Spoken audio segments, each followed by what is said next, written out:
Hello and welcome to Utv Podcast. If you're new to the channel, subscribe, drop us a like. We're a fan-based podcast looking to have your say, post-match reactions to Villa's games. So delighted to say we've got Seb on first. How are you, mate? I'm good. Could have been better had that penalty stood, but you don't get everything in football, and I'm glad to be back on after a long international break. Great stuff. It's great to have you back on. So today, Aston Villa lost 2-1 at the hands of Brighton. A bit of a frustrating one for me. I thought for decent periods of the game, we played well. We moved the ball quite well. We looked quite attacking through most of it, but two obviously goals that we conceded, very, very poor goals to concede, especially the first one. Cut open. I don't know whether we'd still been watching highlights of the Liverpool game and watching their defending, because that's what it looked like. But yeah, it's a little bit disappointing on that front. But I don't want to be too negative today, because I feel like, we've got a lot of players on international duty. We did look a bit leggy, but, on another day, we take all our chances and it's a different scoreline altogether. So, Seb, what did you make of it? I thought we started the game really well. The opening 10 minutes, I was sort of pleasantly surprised by how we'd controlled and dictated the tempo of the play for the early stages. Then suddenly they get one break and it's all hell breaks loose. It's almost like, where's our defence? I was seeing Welbeck running 20, 30 yards, and I was thinking, right, Tyrone Mings is going to be there to stop him. And suddenly there's no one there and he's one-on-one. It's a great finish from him, to be fair. Martinez went down a little bit early, but it's hard to criticise the keeper in that position. Good finish, and then suddenly we find ourselves behind after a really good stage of the opening stages. Yeah, I thought we started quite well, because obviously, in the back of my mind, I was sort of thinking, are we going to be leggy? Are we going to look tired? Are we going to be a bit sloppy? And we did start okay.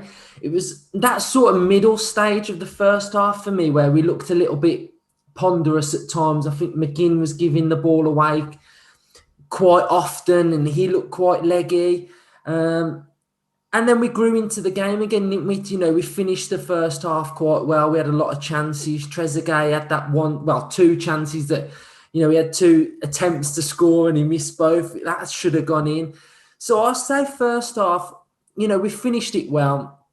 Came out second half, got that early goal, and I'm thinking, right, push on now. Let's take it to him. Let's stamp our authority on the game. And we seem to do this a lot, allow a midfielder to have that chance at the edge of the box. We did it quite a lot last season. I remember us letting Neves have the opportunity at the Molineux. It was a great finish, but the marking was a little bit suspect for me, on the edge of the box. No one got out to him and we got it all to do again. So what did you make of it from that moment?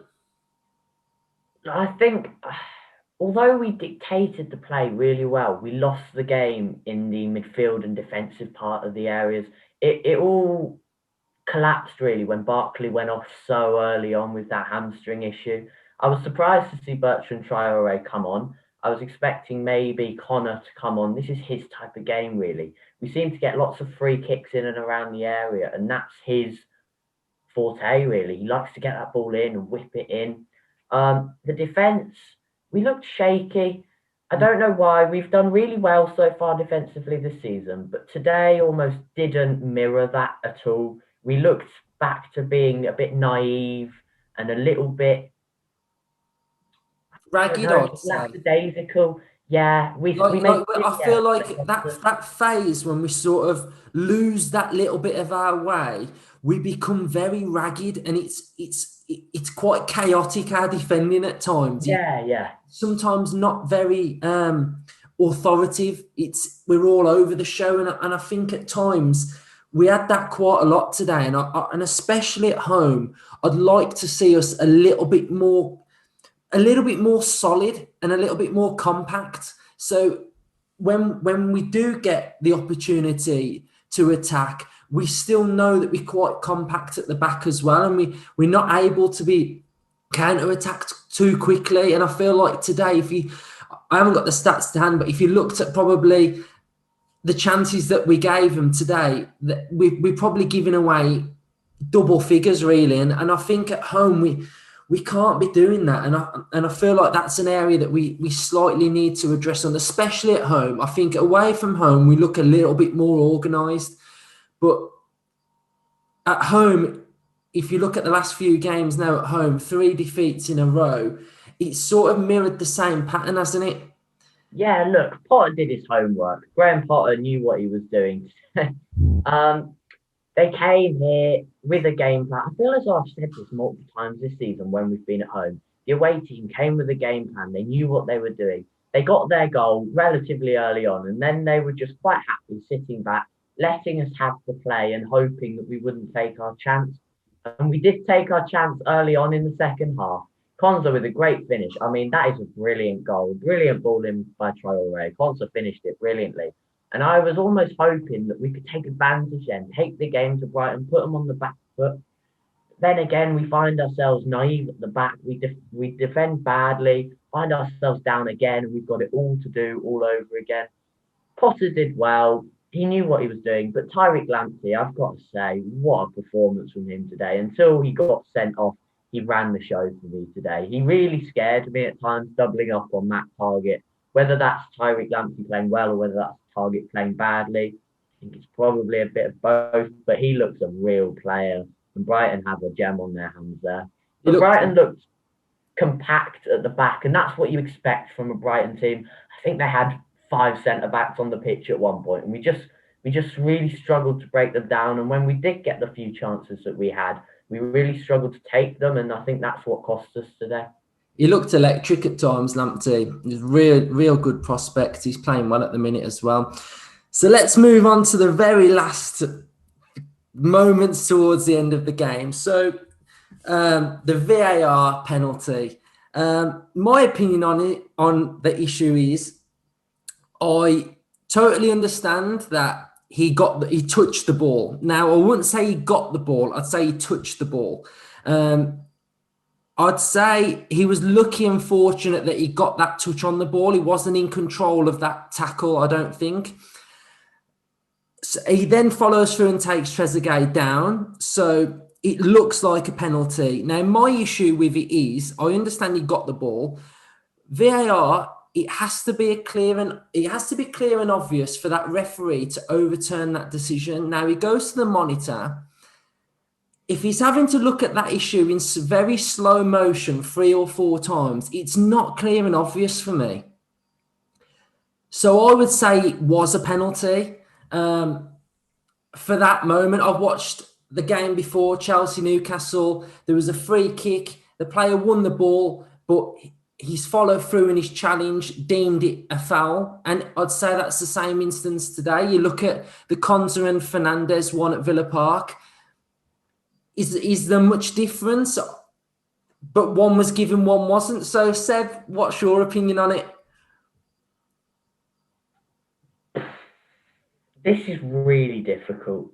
This is probably, I'm going to really struggle with this. Without exaggerating, I think I've watched a clip of this foul about 300 times since it first happened. I saw it at first and I thought, no, he's got the ball there. Saw it again, he's not in control of the ball. I'll agree with you on that. When he touches the ball, he's not in control of the ball. There's a difference between winning the ball and touching the ball. However, he's then follows through on Trezeguet, right? He's made contact. Is that enough contact to go down? I don't know. The difficulty is, now I don't think this is going to be a popular decision, but I don't think it was a penalty. Had the roles been reversed and we'd been 2-1 in the 90th minute, we'd all be going, yeah, but you got the ball. You got the ball before you got the man. Yeah, but that's not the rules, though. No, but the thing is, right, okay. We shouldn't be having this discussion because obviously with video technology, it should give you the black and white of that incident. You know, it shouldn't be down to any interpretation of whether how that ref sees it as well. If the guy, I just feel like it. I just feel like it's a No, I pen. get what you mean. I get what you mean. The problem is when you win the ball, you see most of the time when a penalty's given and they've won the ball, that they then go over the top and it turns into dangerous foul play, endangering the opponent. Did Solly March endanger Trezeguet with the challenge? No. Did he win the ball? Yes. Therefore, I But I don't would say think it's technically it was a reckless necessary. challenge. It was a reckless challenge because he But wasn't. was it though? But he wasn't in Although he control of wasn't his in motion. control fully, he won the ball. And I think we could debate this for hours. I've spoken to Brighton fans, I've spoken to Villa fans, because I want to be clued up when I come on the podcast. And I just can't make my mind up. I don't think it was a penalty. I think if he's given that, it's so harsh because Brighton fans will turn around and go, yeah, but he touched the ball. He got the ball first. However, you can't win the ball and then punch the player in the face and go, yeah, but I won the ball first. But then changing my mind on that, you can't, that's endangering a player. Did he endanger Trezeguet? No. Did he win the ball? Yes. Yeah, it's really. I would say if he was in control of his tackle, right, and we could see he won the ball, I would be with you now saying it's not a penalty. It's not a penalty.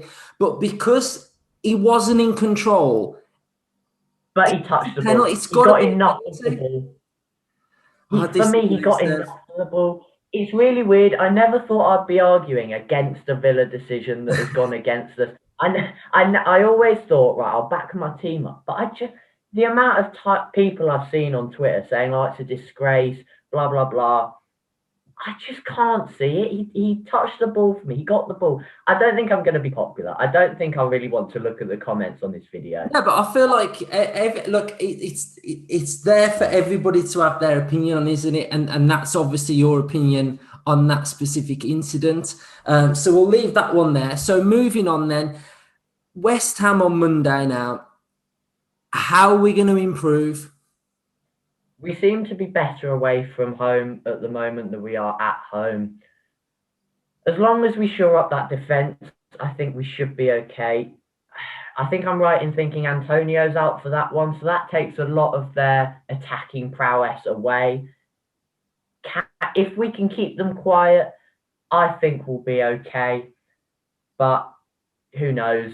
West Ham are very up and down this season. They can pull off a brilliant performance one week and then be completely awful the next. So depending on which West Ham turn up, depending on which Aston Villa turn up, it'll be an interesting game nonetheless. Cool, Seb. Thanks for your call, mate. No worries. Speak to you soon. See ya. So delighted second caller on tonight is Justin. How are you, mate? All right, mate. Yeah, not too bad. After that performance. So what did you make of it then? Oh, it's never nice losing, is it? I thought we looked a little bit off it today. I think the obvious Barkley getting substituted so early in the game was a blow because he's been playing so well. Interesting substitution, bringing Traore on. I think was all waiting for Hourihane just to come off the bench and slot in, but I could see why he put Traore on because obviously Barkley is that more attacking kind of player. He sort of plays off Watkins. So, I haven't seen enough of Traore really to know what his real strengths are. So I was pleased that he sort of was at home. We want to win the game. So I put an attacking substitution on that, fine. Not sure he particularly did a lot today. I still think the jury's out a little bit on him after that performance. He tried, but he holds onto the ball a little bit too much for me. But he's bedding into the team still. But overall, yeah, I thought we were decent. Jack did look a bit tired. I think in the week I've said things like I don't think it'll affect him that much because he's still young. But I do, especially second half when we was chasing it. I thought he did look a little bit leggy. McGinn looked a little bit leggy. So perhaps the internationals have had more of an impact than I thought it would on us, really. Bit of a sucker punch to go behind. Again, we've got this mad thing with our back four that we sometimes throw these daft things in and we're suddenly defending the edge of the centre circle. I just, left so much space in behind. I mean, Welbeck probably hasn't got the pace he used to have, but when you got a 10-yard head start, it's hard to sort of grab anyone back, isn't it? After that, finished it well, and then second half, very, very impressed. Came out, obviously had a bit of a shoe-in at half time, and got the early goal. I genuinely thought we would go on and win the game from that point, to be honest. So disappointing when they broke again, and brilliant finish from the kid, the left wing back. He slotted it lovely. And then we're chasing the game, then, aren't we? Definitely. With sort of leggy players, we had chances. I mean, Tres could have had a hat-trick today. Again. Poor finishing. I can't fault the bloke. He's brilliant. His attitude and his application is brilliant. But he'll be disappointed today that he hasn't scored at least one. Not disappointed with Watkins' performance, but I'm disappointed every time I watch him. He's out wide. How many times did he get the ball in a wide position and cross the ball into the box? He's almost trying to cross it to himself. I think that needs to be sort of sorted. Whether he was just chasing it and I mean, running the channels, great, but that's fine when you've got two up front. But if he's running the channels and then crossing it to another player like a Davies, say, but when he's crossing it and there's no one in the middle, I think he needs to stay in that central zone more. And it just is. I mean, they're going on to the penalty. This is going to be debated, isn't it? We've already had a disagreement within the camp, haven't we? We have. And Seb on the WhatsApp. For me, it's a penalty. For me, the ref's got a very good view of it. He makes what he thinks is an honest. You've got to trust that he thinks it's an honest decision. Tres gets touch around the defender. When you watch it over and over again, you see the defender almost panic when he's got the wrong side of him, and he just throws his leg out, and he gets very, very, very, very lucky that he gets the minutest of touches on the ball. Yeah. But for me personally, at the moment, it's irrelevant whether you get a touch on the ball. Because the rule now is if you take the player, it's a foul. Anywhere else on the pitch, it's a foul. I can't believe VAR got him need to even go over. I've got the thing in front of me here. It says penalties can be awarded or rescinded using VAR if there has been, and this is the one, clear and obvious error in the original decision. Now, if they're watching that and seeing a tiny touch on the ball and they're deciding that's a clear and obvious error, then we're in for so many more decisions going against us with VAR. They really need to start thinking very carefully before they start getting referees over to turn decisions over, especially given it was the 92nd minute, big call, we're 2-1 down, potentially get a point out of the game. And the ref, I think he's bottled it, if I'm honest. I think he's got over. I think they've convinced him that he's got enough of the ball. I think just after the incident, I saw the player, I can't remember who it was now, give the penalty away. Was it the left wing back? Yeah. Yeah. I kept seeing him. I got the ball. I got a touch on the ball. So he got that in the ref's head, I think, when he went over. And I think he basically bottled it. I think he decided that, he got it wrong. And I think if he'd have stuck to his original decision, I don't think anyone would have complained, to be honest, that he'd have given the penalty. I'm with you. I think it was a definite pen. And I think we're probably going to be due another rule change here on tackling, because I think if that's now going to start being overturned and looked at like that, then we're going to have rule changes on how we're going to be tackling players, because like you said, anywhere on the pitch, it's a foul. Do you know what I mean? Whether you've won it or not, you've gone through him. So it's just really disappointing. I wouldn't say I'm really disappointed with how we played, because I felt like for large periods of the game, we did play okay and we did create a lot of chances. It's just very small things with us, and I think it's just we seem to get punished for like our very stupid mistakes that we make, and we probably deserve to get punished for them mistakes. But it just feels like when we do make a mistake, for some reason, it always ends up in the back of the net. Whereas we definitely all the chances and don't score. No, I agree totally. Yeah, I mean, ultimately, football's about, and especially where we are at now, it's very small margins, and goals only come from mistakes. I remember Graham Taylor saying that years ago, you only ever get a goal from a mistake. You can always track it back to a mistake. So you can't really blame players for every single mistake they make, because that's what football is, isn't it? People make mistakes and you get punished for them or you don't. It is a bit disappointing to lose again, but it certainly won't take the gloss off the season for me. I know it'll all get thrown out now, or we'd have taken where we are now. We would have done, but we're still in a process of sort of settling down and bedding in. We've had our first big injury today with Barkley, so we've got to sort of get over that now. My worry was always that our first 11 is very good, and if we lose any of the key players, what happens then? So we'll see now. We have got 9 days till the next game. So hopefully it's not as bad. Hopefully it was just a twinge and he decided to call it and come off, which is the right thing to do ultimately. Yeah, I saw. So hopefully he's back. Smith afterwards, he said Barkley doesn't feel like it's too bad. So yeah, I think when a player does say stuff like that, it's he might be out for a few weeks, but it doesn't seem like he's going to be out for. Well, he might not be. We don't know, do we? I mean, if he's experienced enough, and I think he's had a few of these kind of injuries over his career, so I would hope that he'd maybe just felt that twinge, and it was only after 3 minutes. I mean, less experienced players would probably have just thought, we'll give it a quick rub and we'll carry on, and then all of a sudden, bang, it's gone altogether.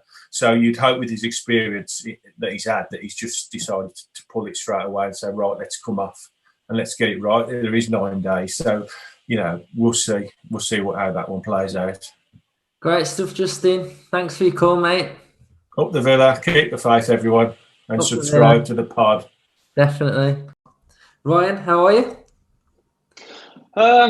Well, just a bit of a frustrating day, really. We've had a 2-week wait for the Villa to return after that Arsenal win, and as much as I enjoy Grealish's performances for England, sort of watching England at the minute, it's just a bit uninspiring, really. So I was completely buzzing to be back. I knew we was in for a tough game today. Brighton was in a false position. I think everyone's touched on how good their stats are, but they weren't finding the back of the net. But parts of it we were unlucky, and other parts we were just masters of our own downfall, really. Yeah, we were, and we did. I don't want to come across really negative today, because, like you've just said, we played well at times and we played bad at times. And we did create a lot of chances again, and that was a really good point about the game, is that we were unlike last season, where if we were bad, we were very bad. But we don't seem to be like that. We just seem to be we have a little bit of a mare from time to time. Especially the 2 goals were not great, were they? What did you make of them? No. I think everybody said on social media that we got caught out, didn't we, for the first goal? Way too high. It was halfway in their own half. and then flipping out. Danny Welbeck, it's like every time, a type of player like that who's always injured, you never see him around, and then he'll just pop up against the Villa. Prime Drogba. I remember him scoring 2 against Arsenal on my wedding day, and even annoying me then. And then I think one of the stats was like he'd scored his most career goals against a certain club was us. Obviously. And yeah, of course it is. And then the second one, I thought it was a bit too static in the box, but there's nothing the keeper can do with that. No. And do you think Danny Welbeck scores if we're in the Holt end and he's racing through like that? Nah. I can't see it. I can't see it. Yeah, too right. Running back towards his own goal. Yeah. But yeah, just little silly sloppy mistakes, isn't it? And football's fine margins, We can't keep making those mistakes, and we do so well to get back in the game, and you're starting to think, right, let's push on now. And then it's like another setback, and we're chasing the game again. And I just felt today we were a little bit leggy. We were leggy today. McGinn especially, the passes weren't right. Grealish faded, didn't he, towards the end? He looks really tired.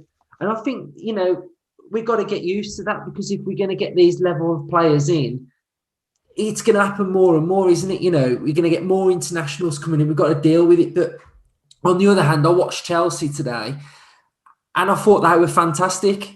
And their team were full of internationals as well. Do you know what I mean? So we can't think of excuses and think, just because we played international football, that's why we played like that. We just got to just get them results and grind through them, haven't we? So yeah, you talk about that Chelsea game. Like Newcastle only had 2 internationals. Yeah. So they've had their whole squad to work with for 2 weeks, but yet Chelsea come and put a performance in. And like you say, we have got to get used to it. But, there's a lot of pointless friendlies. Did we need the friendlies, international friendlies? No. The proper fixtures are Nation Leagues, yes. But with what's going on now, players shouldn't be flying flipping halfway around the world to go and play a flipping friendly, should they? No. But like you say, we're going to have to deal with it. And we did look leggy. I thought Jack, when he moved into the middle, he looked a bit lost, and a few of his balls he was laying off weren't quite coming off. So, shame. And I just think we've got to improve that home form. It's got to improve. Do you know what I mean? We've got to start getting some serious points at home as well. So let's move on to the big talking point. What do you make of it? Initially, when it happened live, I instantly had bad vibes. It weren't like I went, yes, penalty. I don't know whether it was the way Trez went down, but I weren't feeling it. And I was watching the replay, and Trez dinks the ball, and Solly marks. He's flying in, deflects off his shin ever so slightly, and then he takes Trez out. It's a penalty. It's a penalty. But as soon as it goes to VAR, and then you have your forensic analysis of it, and it gets called back to the sidelines, that penalty isn't being given, because if there's an independent panel telling you, doesn't matter what job you do, if there's an independent panel saying, I think you made the wrong decision, come and have a look. Instantly, when you're going up to that camera, your decision's already made. You already know, I must have messed up here, because somebody's, they're telling me I've messed up. So he's gone and had a look at it, and the goal's not given. And I don't know, the whole process, I'm just calling it dog shit, mate. It's just that is not what VAR's for. It's for clear and obvious fouls, and that was a penalty. Basically, as well, in that instance, it's for a clear and obvious mistake of what that ref has made. Yeah. He's got to overturn a major decision he's got wrong. And it's, in my opinion, he didn't do that. Do you know what I mean? So it's just very frustrating. And I think it's even more frustrating that the fact that we weren't bang at it today and we could have got something from it. I think that's the worst part for me.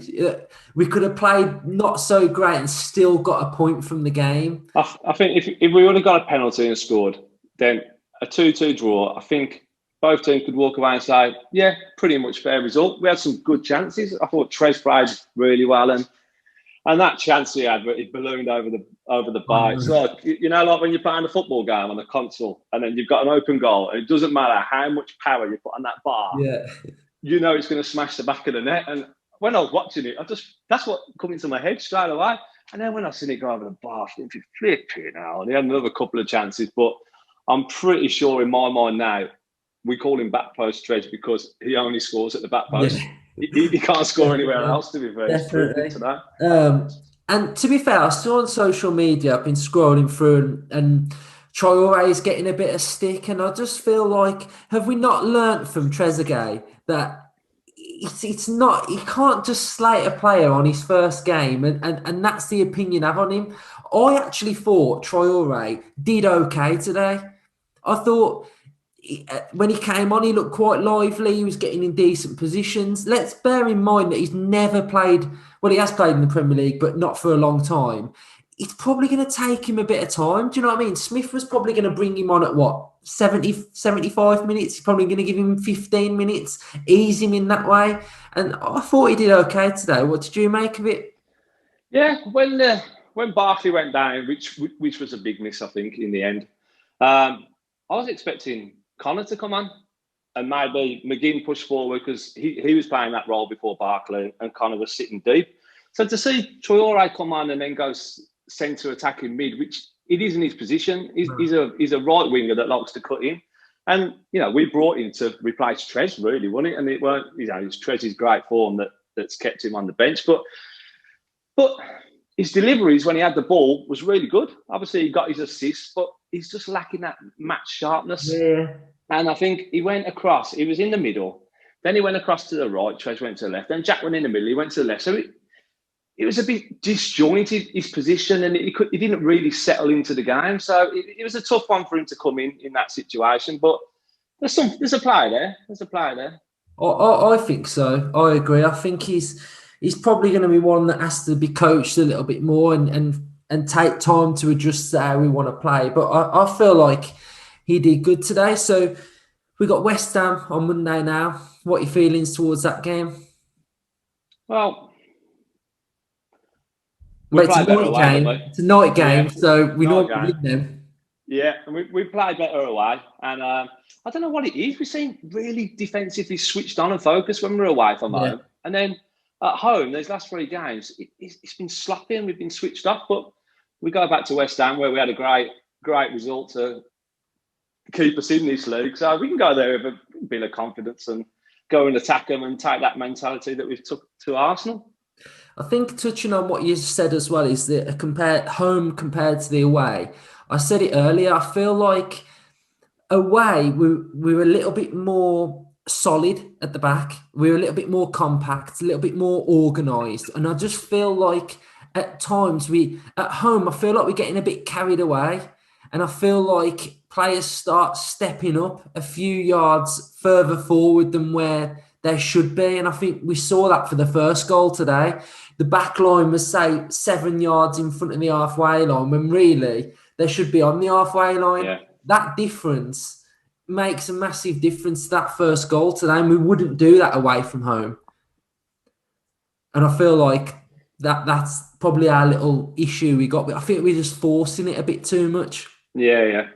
Totally agree with you. Totally agree. Yeah, bit of a weird one today. Not too down, but we got to roll our sleeves up, as Brucey would say. Go again. we got to go again. We'll be there or thereabouts anyway. That's it. Yeah, they're an honest bunch of lads. Anyway, nice one. Thanks for coming on, mate. Cheers, Luke. Up the Villa. Up the Villa, mate.